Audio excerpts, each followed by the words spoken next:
merde! Elle est par où cette quête?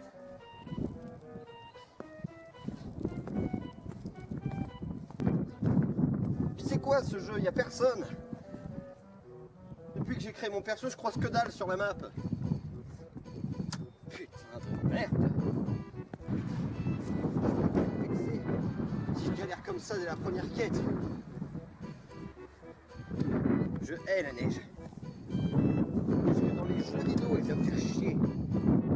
Ah!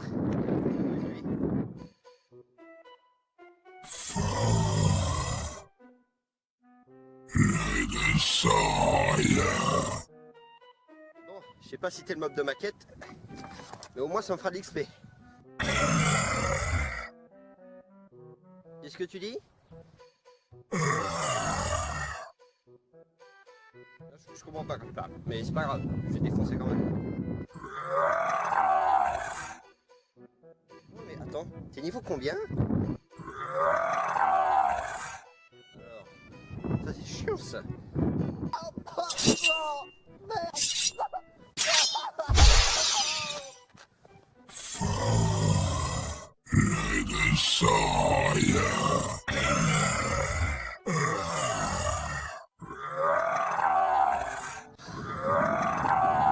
Je dois faire réparer mon stuff maintenant.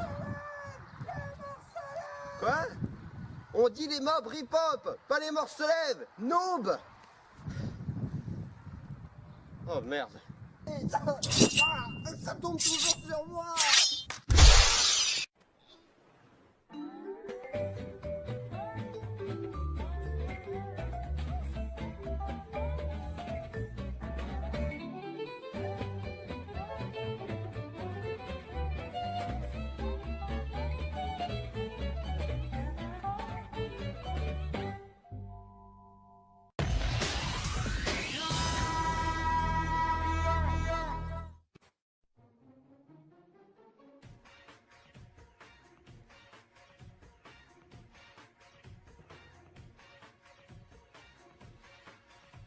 Shifumi.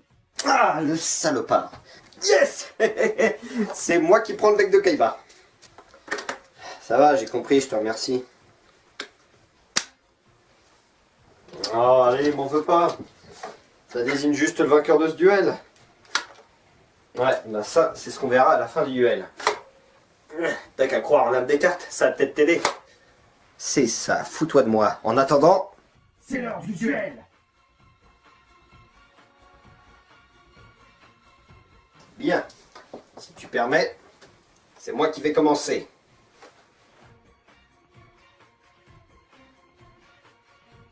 Pour commencer, je crois que je vais jouer Hitotsu le géant. À toi de jouer, Yann. Vois si tu peux faire mieux. Dans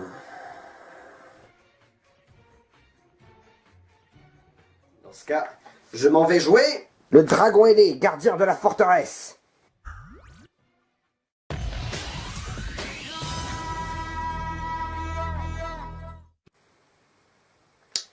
Il n'y a vraiment pas grand chose de bien à la télé. Hein.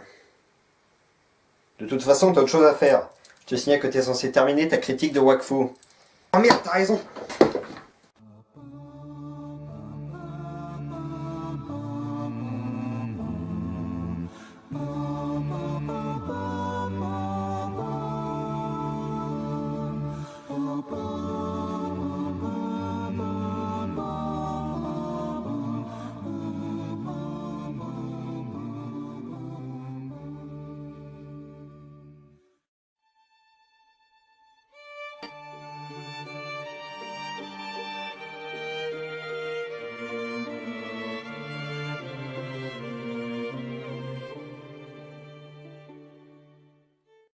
Hey tout le monde et bienvenue dans la suite de cette critique de Wakfu. Je n'ai pas envie de vous faire un... Previously. Dans la dernière vidéo, nous avions traité le cas de conscience d'Igol vis-à-vis de son ancienne vie, ainsi que l'intrigue qui se poursuit. Ainsi, comme je le disais, Yugo et Adamai rentrent au royaume Sadida. Et nous allons les laisser faire leur petit bout de chemin, et nous rebasculons sur le périple de Ruel, Tristepin, Évangeline et Amalia. Ils parviennent au royaume Sadida et rencontrent le prince Armand, le frère d'Amalia. En arrivant, ils apprennent que le roi s'est retiré dans un endroit où il est possible de communiquer avec une entité mystique appelée l'Arbre de Vie, qui veille sur les Sadida, un peu comme Eywa dans Avatar. Bref, Armand, en l'absence de son père, est à la tête du royaume, et lorsqu'Amalia le prévient de la menace Nox, évidemment, il la traite de gamine, ne la croit pas et la renvoie dans sa chambre. Ça, c'est un défaut de la série que j'accepterais de reconnaître volontiers. Parce que je déteste ce vieux cliché du type qui refuse de croire à une histoire semblant tellement abracadabrante qu'elle ne doit pas être vraie. Parce que sur le papier, ça marche. Surtout quand tu es en face d'un personnage un peu borné. Seulement, vous êtes un peuple possédant une tête de chou-fleur ainsi que des capacités vous permettant de contrôler les plantes, les racines et tout ce qui est relié à la nature. Alors l'histoire d'un Xelor désirant voler l'énergie de votre pseudo-puissance mystique à l'aide d'un objet extraterrestre, c'est pas plus abracadabrant que vos propres existences.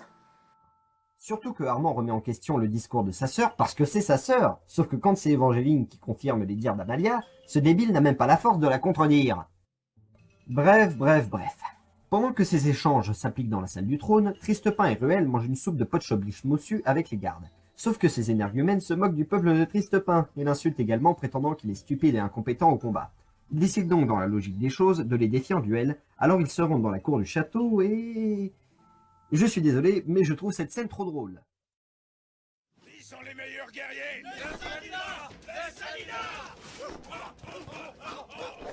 Qui sont les plus rusés? Le Salida! Le Salida!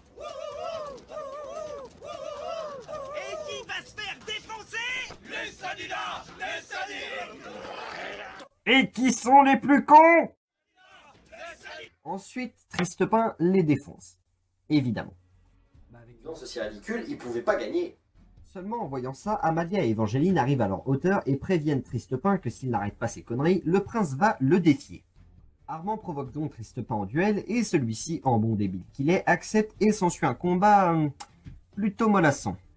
Non, franchement, par rapport au combat épique entre Grogal et Nox, celui-ci est feignant, mais tout pareil, l'animation est fluide et le combat est pas mal. Seulement au final, malgré un combat plutôt équilibré, Armand utilise ses pouvoirs pour fichtre une sacrée dérouillée au chevalier Yop. Seulement Tristepin dit l'insulte de trop. Moi au moins, je n'ai pas une haleine de porcassin. Il aurait jamais dû faire ça! Non, sérieusement, malgré la faiblesse de l'insulte, le prince est outré, car s'il y a un truc qu'il ne faut pas critiquer, c'est son haleine. Ainsi, il invoque une plante géante pour donner une leçon à Tristepin. Et là, c'est malheureusement Armand qui fait l'action de trop, car elle pousse tellement Tristepin à bout que celui-ci décide de libérer le démon, emprisonné dans son épée. Il l'avait pas fait depuis l'épisode 1! Depuis l'épisode 1! Ainsi, Rubilax, en pleine possession du corps de Tristepin, défonce les gardes de Sadida et dans sa folie destructrice, détruit l'arc d'Évangéline, celle-ci tentant de l'arrêter. Et à ce moment-là, la blondinette est totalement effondrée, car comme on oublie un ou deux épisodes plus tard, le sacrilège ultime pour un Krat, c'est la destruction de son arc. Alors que Rubilax se prépare à tuer le prince, cette action suivant une réplique assez classe, Armand Shiram-Charm, monarque absolu du peuple Sadida. Je ne puis laisser ce crime impuni. Parfait, ce sera ton épitaphe. Bref, alors qu'il se préparait à le tuer, les pleurs d'Évangéline attirent l'attention de l'âme de Tristepin à moitié consciente, qui se rend compte des actions qu'il est en train de perpétrer. Et se rendant compte de son erreur, fait un saut prodigieux dans les airs pour s'enfuir loin de tout cela. Non, sérieux, le bond qu'il fait est plutôt irréaliste. Après cela, on laisse l'histoire de Tristepin en attente pour suivre Évangéline et Amalia, toutes deux consignées dans la chambre de cette dernière, qui décide de rejoindre le roi qui est, je vous le rappelle, en pleine conversation avec l'arbre de vie. Avec l'aide de Maître Joris, un représentant de la ville de Banta, ils s'enfuient du palais et entrent dans les jardins de l'arbre de vie. Mais lorsqu'ils arrivent sur place, une mise en scène vraiment réussie se met en place. Déjà, Évangéline ressent une étrange ambiance dans ces jardins, et voit en flash Amalia et elle-même en train de dormir aux côtés du roi, ce qu'elle ne comprend pas. Ensuite, le sol s'effondre soudainement sous leurs pieds, et Évangéline perd Amalia de vue. Alors qu'elle est en bonne voie pour une chute mortelle, Tristepin arrive au dernier moment pour la sauver à la Tarzan et se comporte de façon assez gonflée. Après avoir détruit l'arc d'Évangéline, il se comporte pourtant de manière détendue et cinglante. Évangéline, devant tel comportement, décide qu'il mérite de s'en prendre une.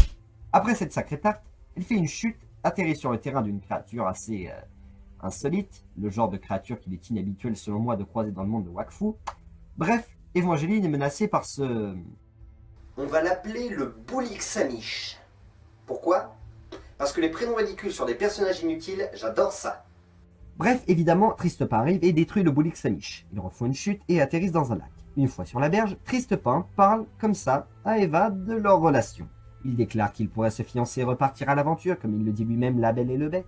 Seulement, il ne sait pas comment réagir face à cette avalanche de déclarations et de projets romanesques, et franchement, face à ce comportement insolite, n'importe qui ferait pareil. Elle entend ensuite un cri d'Amalia qui appelle à l'aide, elle refait une chute, mais purée, arrêtez avec ça! Il y a plus de chutes dans cet épisode que de plagiat sur les vidéos de Matt Podcast. Finalement, elle tombe à l'endroit précis où se trouve Amalia. On peut donc dire qu'elle tombe bien.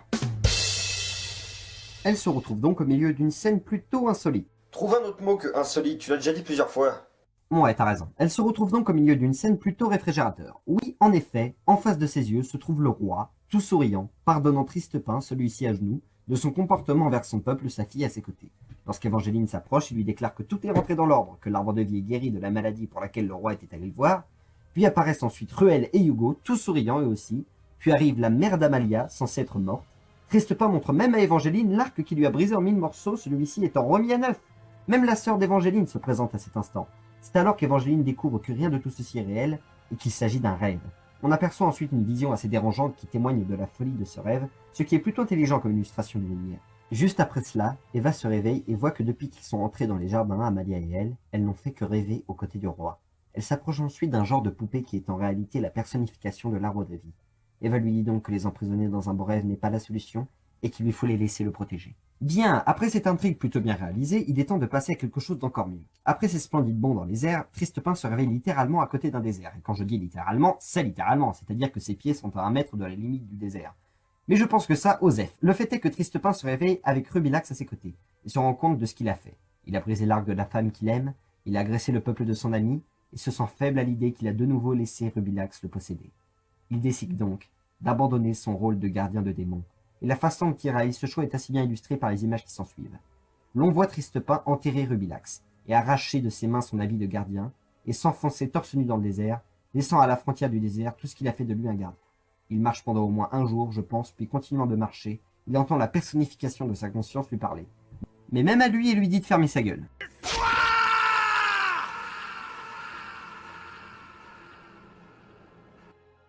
Et finalement, à force de marcher, il se rend compte qu'il est parvenu jusqu'à l'endroit où fut enterré le corps de son défunt maître. Une fois au lieu-dit, il se retrouve devant la tombe de son maître, et lui raconte ses mésaventures. Mais au bout d'un moment, il commence à se rendre compte que quelqu'un se fout de sa gueule, et finalement, il s'agit de Goultard, le maître de Tristepin qui visiblement n'est pas mort. Après des retrouvailles traditionnelles, disons, Tristepin avoue à son maître qu'il a abandonné Rubilax. Après l'avoir traité d'abruti, Goultard le remotive et lui prétend qu'il peut dresser Rubilax de la façon la plus facile qui soit, c'est-à-dire en lui défonçant la gueule. Quoi, ce petit crétin? Contre moi? Oh, vous avez avalé trop de sable, les gars! Grâce à ses pouvoirs, Goultard libère Rubilax de sa prison. Une fois délivré, Rubilax se révèle absolument minuscule, ce dont Tristepin se fout d'ailleurs. Mais il déchante rapidement lorsqu'il se rend compte que chaque fois que Rubilax reçoit un coup, il grandit. Il possède également le pouvoir de créer des clones de pierre de lui-même.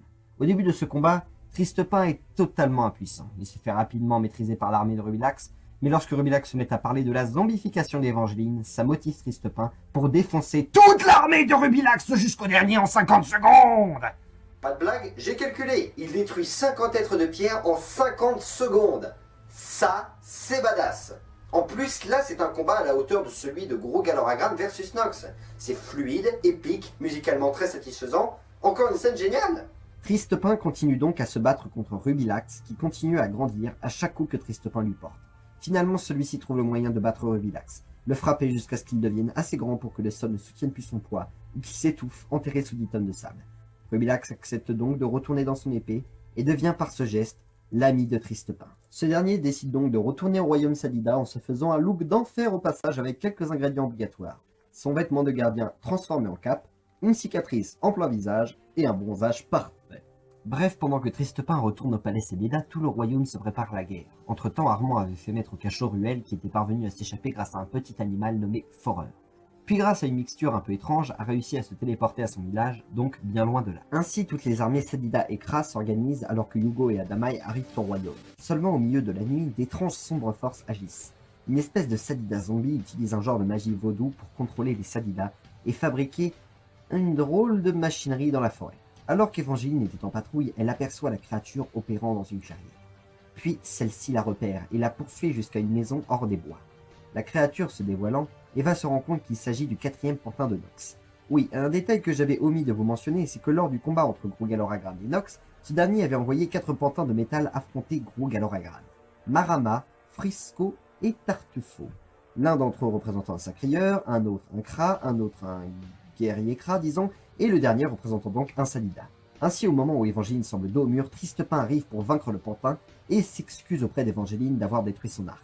C'est le comportement normal que Tristepin aurait dû avoir dans le rêve d'Évangéline, si cela n'avait pas été un rêve. Au même moment, Amalia, Yugo et Adamai apparaissent, ce qui évidemment fait plaisir à tout le monde. Le seul qui manque, c'est Ruel.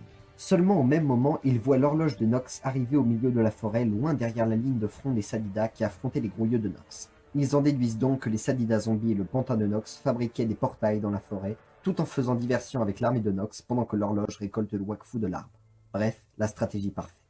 Évidemment, nos héros, avec l'aide de la motivation de Tristepin, décident qu'ils sont les seuls à pouvoir stopper Nox et foncent sur place pour l'affronter. Évidemment, afin de les retarder, ce dernier envoie ses 4 pantins contre eux. Après une confrontation difficile, nos héros se retrouvent confrontés à un nouvel ennemi, le Razortan, une machine conçue pour détruire tout ce qui se trouve sur sa route. Là, en l'occurrence, les arbres, chose qui fait souffrir Amalia, vu qu'en tant que membre de la famille royale, son esprit est relié à la forêt. Pendant un instant, l'arbre de vie fusionne avec Amalia afin d'utiliser ses pouvoirs pour ralentir Nox. Cela ne dure qu'un instant durant lequel elle est obligée de protéger ses amis contre les attaques du Razortan, lançant des décharges de stasis pure. Et là, vous allez me demander, mais qu'est-ce que le stasis? Je sais pas. Disons que c'est très très dangereux et que ça fait très très mal. Bref, vu que la superpuissance d'Amalia ne dure qu'une minute, cette dernière et Évangéline se retrouvent donc à la merci du Razortan. Et au moment où la créature indestructible se prépare à les écraser, Tristepin arrive pour un sauvetage héroïque. Il libère Rubilax pour fusionner avec lui, sauf que là, Rubilax lui laisse le contrôle, étant donné qu'il a promis qu'ils travaillaient ensemble dorénavant.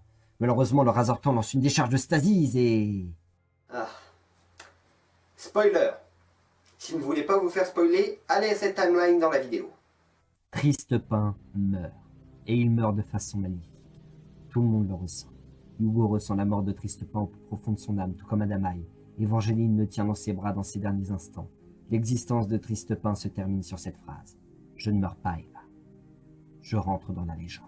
On sent même par cette image que Rubilax lui-même est touché par la mort de son gardien. Au moment où la créature se prépare à détruire Eva et Amalia, Ruel arrive dans un genre de transport souterrain et détruit le Razortan. Et le corps de Tristepin disparaît. Yugo est effondré et tombe à genoux, ressentant la mort de Tristepin, tout ça à cause de Nox. Nox. Nox. Wow! Il s'est passé quoi là? Yugo aurait-il subi une crise de superbe qualité de graphisme? Bref, la suite est superbe car le malheur ne s'arrête pas là. Nox parvient tout de même à planter les aiguilles de son horloge dans l'écorce de l'arbre de vie, qui meurt. Si, l'arbre de vie meurt, entraînant dans sa mort 90% du peuple Sadida, dont Amalia et son père. Si vous vouliez provoquer le suicide des fans à ce stade, vous avez réussi. Ainsi, Yugo et Adamai parviennent tout de même à rejoindre Nox dans son horloge, et là, un combat impliquant Adamai, Nox et Yugo commence. Un combat plutôt court, car finalement Yugo attrape les Yakub à pleine main, ce qui a pour effet de les téléporter sur l'île d'Ogrest, le géant qui a causé des raz-de-marée et fait monter le niveau des mers. Et là commence le vrai combat épique entre Yugo et Nox. Un combat supérieur à celui de Gros Galoragran versus Nox. Comment je le sais? Parce que ce combat a réussi à éveiller ma chair de poule. Ma chair de poule est un détecteur à concepts, images, musique ou personnages géniaux. Dès que quelque chose de génial se passe dans un film ou une série, quelque chose d'unique, de grand, je ressens l'action au plus profond de mon corps. Et dans ces moments, un frisson me parcourt le dos pour me dire « Ce que tu regardes, mec, c'est de la bombe ». Pour vous citer un autre exemple, la scène de la charge des cavaliers de la Cité Blanche dans le retour du roi pendant que Pipin chante. Ce moment était réellement magnifique, génial, on ressentait énormément de choses dans cette scène, et j'ai ressenti le frisson. Là c'est le cas, ce combat est épique au point de me donner la chair de poule. Seulement au moment où Yugo se prépare à achever Nox, Ogrest lui-même arrive sur place et rugit de toutes ses forces, ce qui distrait Yugo et... Ah, spoiler. Si vous ne voulez pas être spoilé, rendez-vous à ce moment-là de la vidéo. Donc ce qui distrait Yugo, permettant à Nox de lui voler son énergie et par conséquent de le tuer. Oh. Mais il faut aussi voir la chose sous cet angle. Amalia est mort. Tristepin est mort. Évangéline est effondrée, donc incapable de combattre. Adamai a été expédié dans le décor, donc assommé. Yugo est mort. Attends, mais... Nox a gagné? Oui, à ce stade, Nox a gagné, car après avoir volé l'énergie de Yugo, il possède la quantité suffisante de Wakfu pour remonter le temps. Il a réussi, il a gagné. Il applique donc sa stratégie. On voit le temps défiler en arrière. La mort de Yugo qui se répète à l'envers, tout comme la téléportation sur l'île de Grèce. La mort d'Amalia, la mort de l'arbre de vie et... c'est fini. Absolument. Nox remonte effectivement dans le temps, oui, mais le temps revient en arrière de seulement 20 minutes. Oui, Nox pensait qu'il pourrait remonter le temps suffisamment pour revenir à l'époque où sa famille était encore en vie, mais il s'est simplement gouré. Il aura gâché plus de 200 ans et fait d'innombrables victimes, tout ça pour rien. Absolument rien. Sauf que ce retour dans le temps fait que l'arbre de vie est toujours en vie, que Yugo aussi, que Amalia est toujours vivante également, tout comme son peuple, mais malheureusement le temps n'aura pas été suffisamment loin pour sauver chacune des vies gâchées dans cette guerre inutile. Le final est véridiquement superbe. Vous êtes prêts? Vous êtes prêts à regarder ce final? Alors c'est parti. L'horloge de Nox s'effondre, et malgré les blessures qui l'accablent causées par cet effondrement, il recherche comme un fou le cube dans les décombres pour lui demander avec rage pourquoi il l'a ainsi trahi. Et Yugo lui adresse la parole. Ah, spoiler, si vous voulez pas être spoilé, allez là. Vous avez vraiment cru que cet objet était vivant? Le cube, il me parlait vraiment. Je devais réussir. Tous ces gens que vous avez attaqués, ces régions dévastées, le Shenmue et Grugaloragran, et Tristepin, tout ça juste parce que vous êtes fous.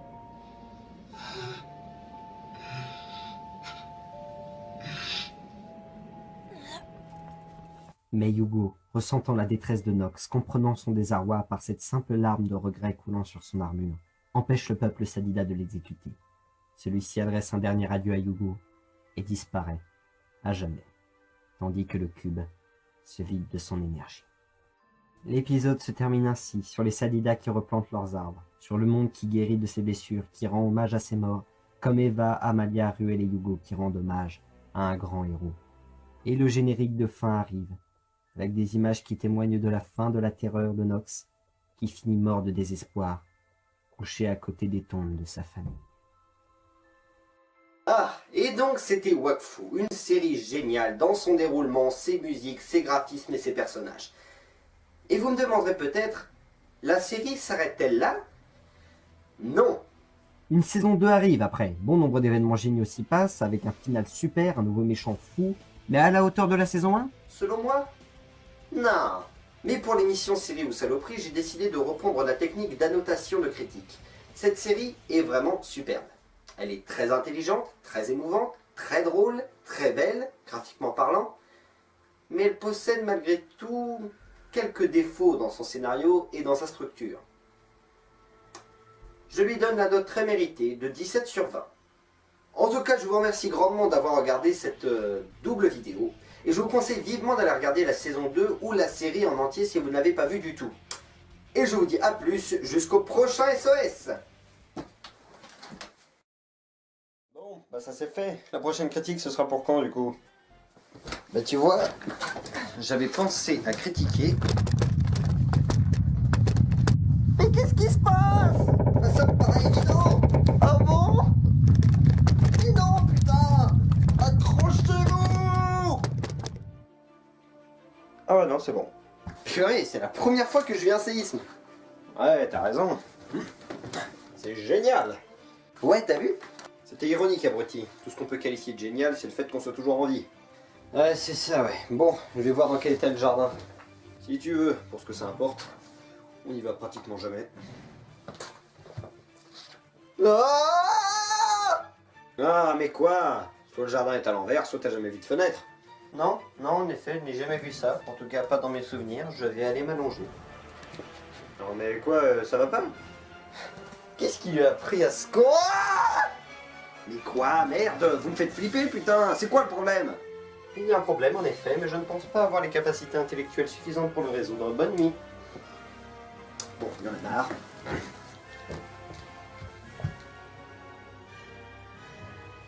Bon. Là, je comprends tout.